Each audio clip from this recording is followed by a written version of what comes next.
Hello YouTube, it's me, Amarettomomma, Adrienne, coming to you with a quick video on this Tuesday afternoon. I am on my way to work. And y'all know I like to talk to you while I'm in my car. It's when I get some peace and some solitude. Not that my house is not a peaceful place. It's just that I just enjoy talking to you when I'm in my car. Anyway, so this weekend was a very busy weekend for me. You remember I think I've made a video about it when I told you that I prayed to God that He bless me with people who are like me and on the same types of journeys that I'm on in their lives, and to send people who were spiritual and who were wanting to improve their lives, their bodies, their mind, their spirit, their home, their family life, and everything. Well, it's starting to manifest.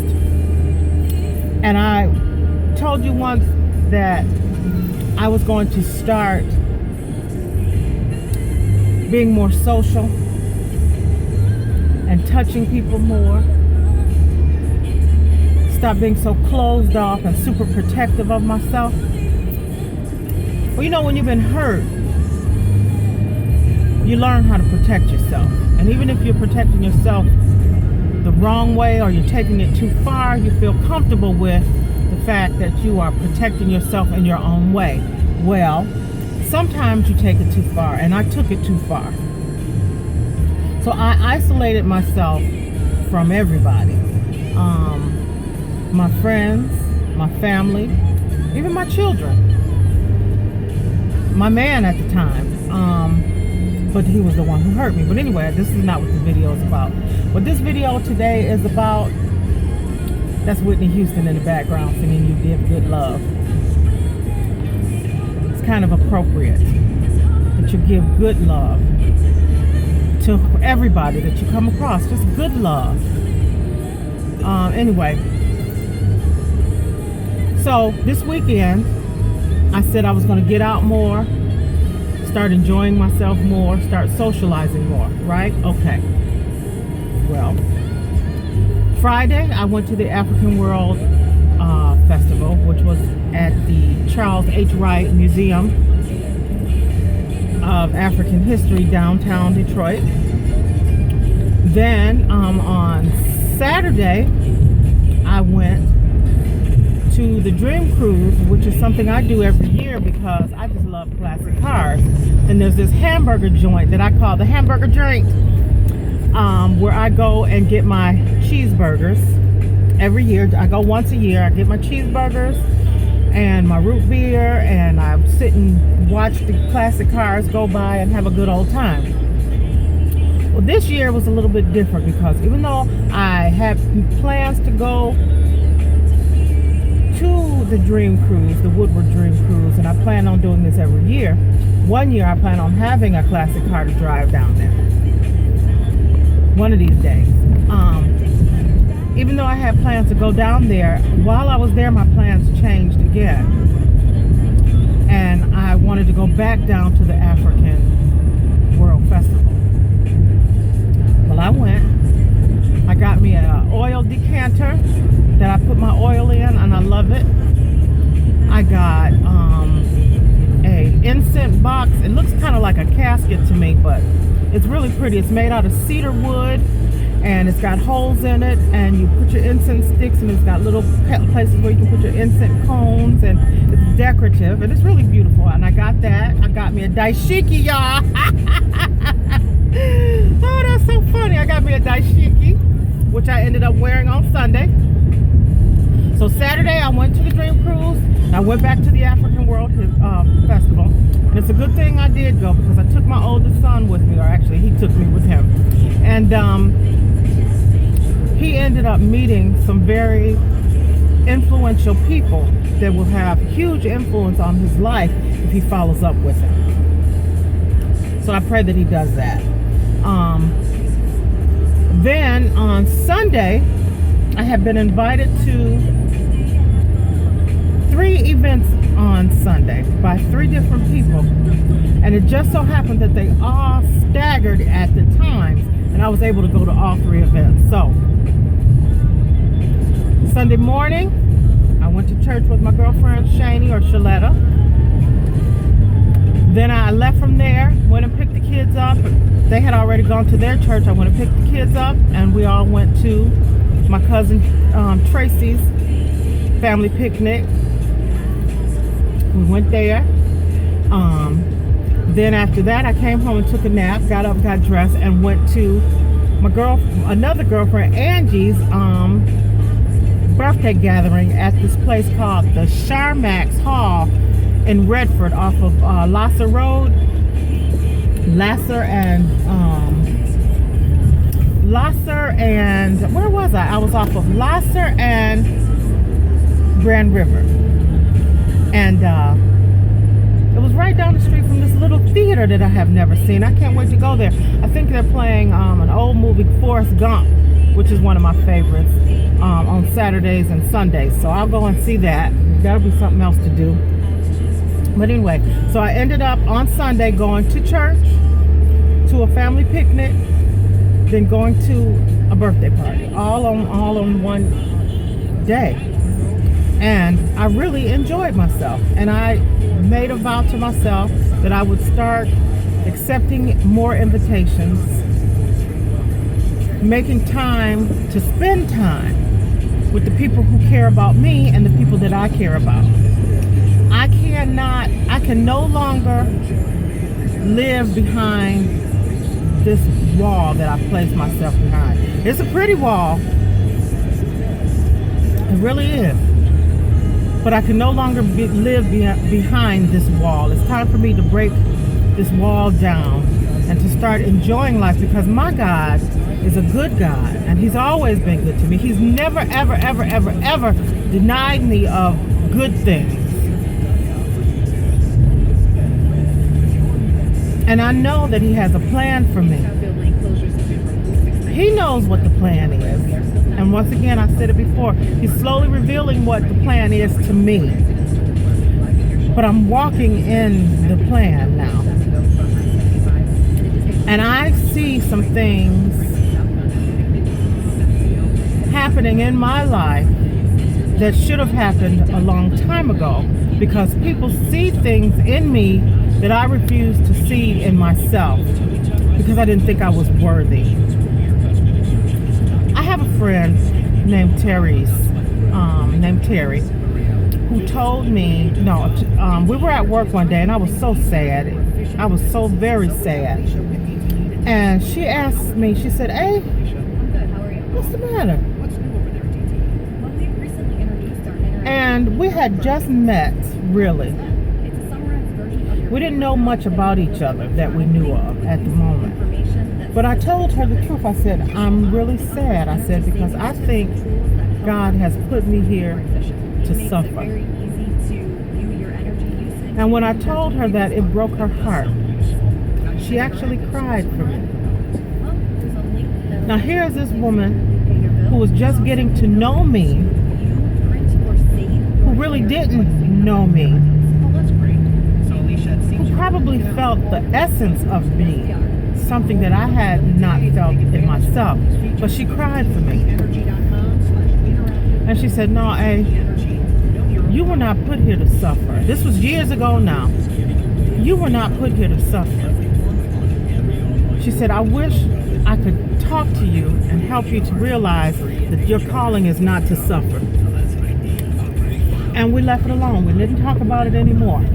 Well, at that point in my life, I did think that I was placed here to suffer because I had suffered so much.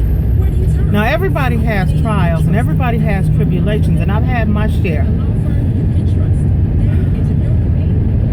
But because I isolated myself from the world, and because I did not want the world to know what I was going through, I internalized everything, and that made everything worse. It magnified my suffering.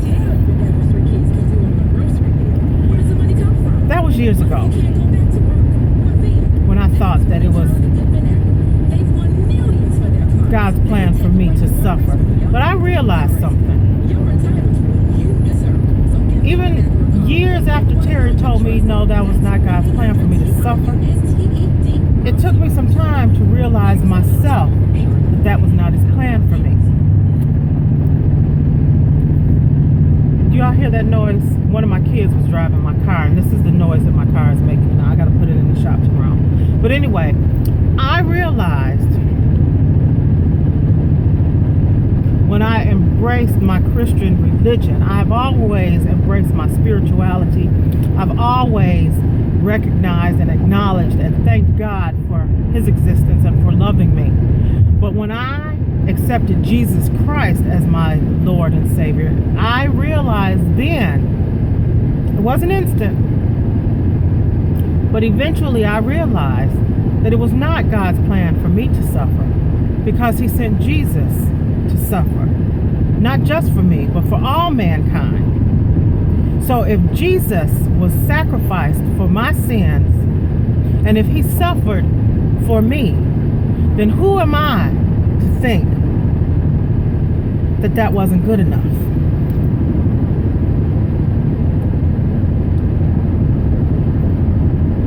I have to let that sink in even some more. I had a lot of nerve to think that I was better at suffering than Jesus was. I realize now that I suffered in vain because my suffering had already been endured by Jesus. And all I had to do was give it over to God. But I kept it in me, in my heart, and in my brain, and in my spirit, and in my soul. I suffered needlessly. It was all needless. So here I am now, 15 years after I realized that. Now, it's been 15 years since I realized that it was not God's plan for me to suffer. But because I had trained myself so well in this quagmire of pain, and because I had accepted so easily that it was my destiny to hurt, it was hard to let it go. I'm here today to tell you that I let it go. I am no longer suffering. I am no longer making myself a martyr. I am no longer pitying myself. I am no longer accepting defeat. No more. It is time for me to step into my destiny. It is. And I'm ready.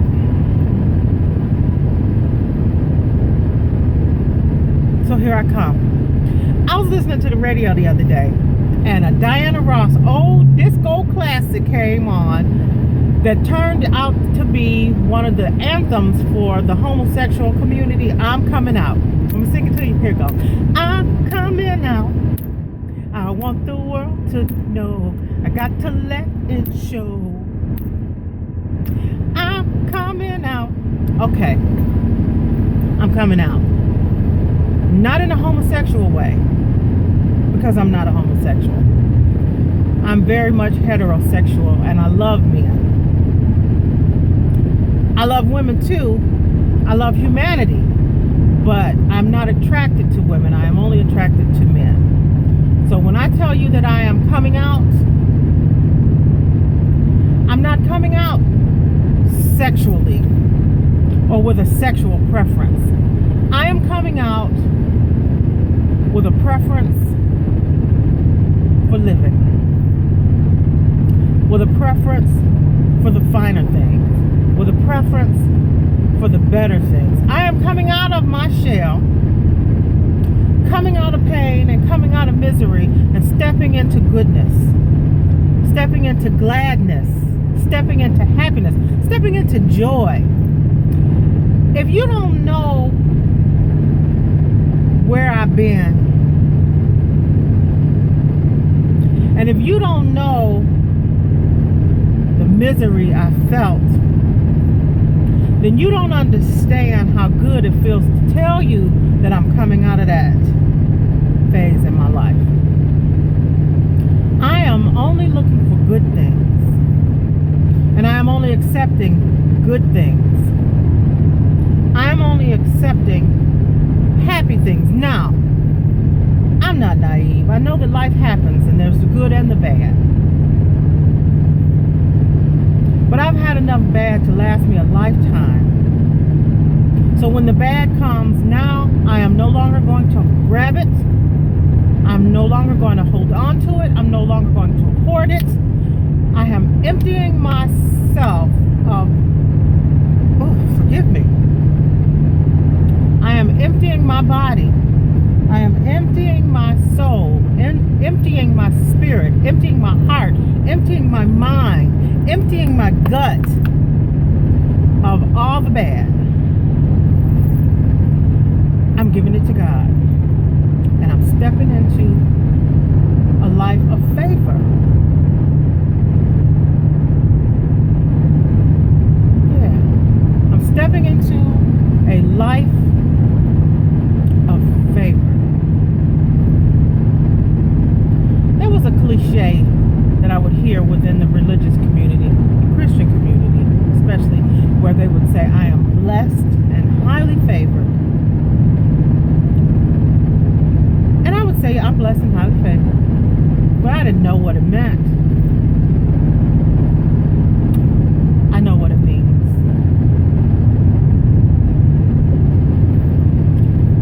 I am blessed and I am highly favored. Highly favored. I am blessed and highly favored.